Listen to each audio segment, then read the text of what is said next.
Before any film of this ghost story can be made, the director must walk to a grave in Tokyo. So must the lead actress. They bow, they ask permission, they ask for her blessing. Her name is Oiwa. Her story has been adapted to film more than 30 times. And every time the ritual is the same, because productions that skipped it reportedly suffered mysterious accidents, sudden injuries, and even deaths. This is not a tradition kept out of respect. It is kept out of fear. By the end of this video, you will understand exactly why filmmakers are still afraid of a woman who died in 1636.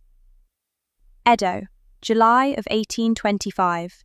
The Bunsei era, a time of social unrest, of poor harvests, and of crowded city streets.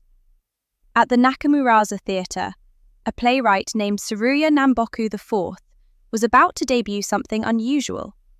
His new play, Yotsuya Kaidan, would not be staged on its own.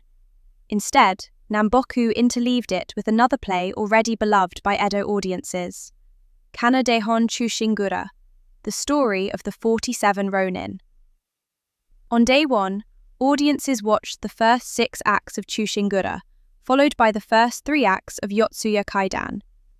On day 2, they returned for the Ombo Canal scene, the remaining acts of Chushingura, and the final acts of Yotsuya Kaidan. The 2 dramas wove together like a double knot, one tale of loyal samurai, one tale of betrayal and a vengeful ghost.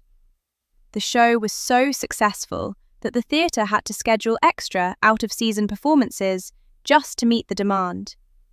But Namboku had built something more than a hit. He had built a door, and through that door, something began to step out. The story begins with a man named Iemon, a ronin, a masterless samurai. He is married to Oiwa, but her father, Yotsuya Samon, has decided the marriage should end. Iemon's answer is to murder him. Then comes the poison. The wealthy Ito family, eager to remove Oiwa so that Iemon might marry their granddaughter, sends her a topical cream, a gift, supposedly, for her face. The cream disfigures her. Her left eye sags down her cheek. Her hair begins to fall out. Iemon, repulsed by what he himself has helped to cause, manipulates events around her until, in a final accident, Oiwa punctures her own throat on the tip of a sword. As she dies, she curses his name. Iemon marries his new bride, Oume, but on the wedding night, Oiwa's ghost appears to him.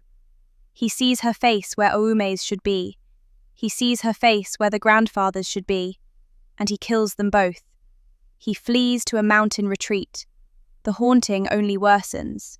He goes mad, and in the end, he is struck down by Yomoshichi, his sister-in-law's husband, both as vengeance and as mercy. On the kabuki stage, one moment above all others made audiences scream. Oiwa sits before a mirror. She begins to comb her hair, and the hair keeps coming, handfuls, impossible quantities of it. Beneath the floorboards, a stagehand was hidden, pushing more and more hair up through a slot in the stage. It was a deliberate, terrible reversal of the erotically charged hair-combing scenes from Edo love plays. A beautiful ritual turned into horror.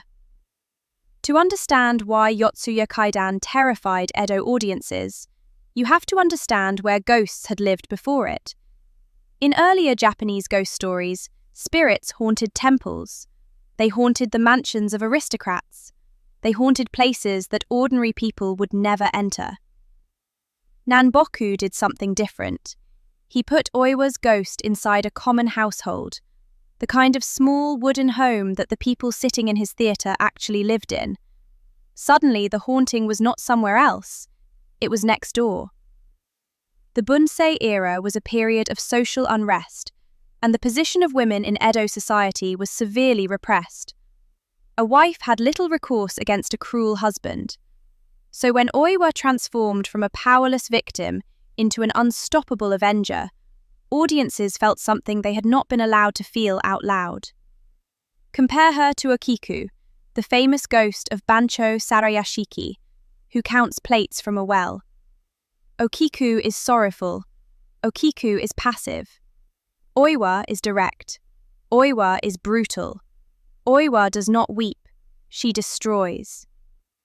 Nanboku also fused two theatrical traditions that had stayed separate: Kizewamono, the gritty, raw life play of the urban poor, and Kaidanmono, the ghost play.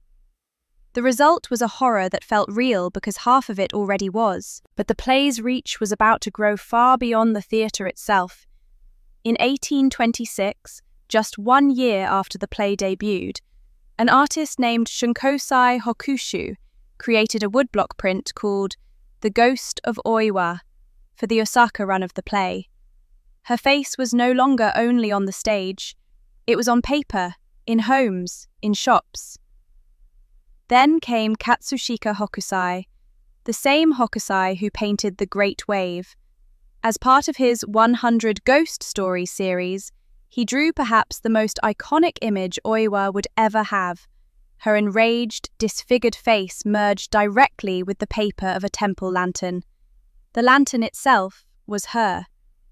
Utagawa Kuniyoshi depicted her at Hebiyama, a lantern-headed apparition surrounded by snakes and rising smoke. Tsukioka Yoshitoshi, in his New Forms of 36 Ghosts, drew Oiwa as a still-living woman, but with something already wrong in her eyes. The drooping eye, the endless hair. These were not just theatrical tricks, they became a visual language, a grammar for female vengeance in Japanese art, a grammar that, as we will see, did not stay in the Edo period. It is still being spoken today.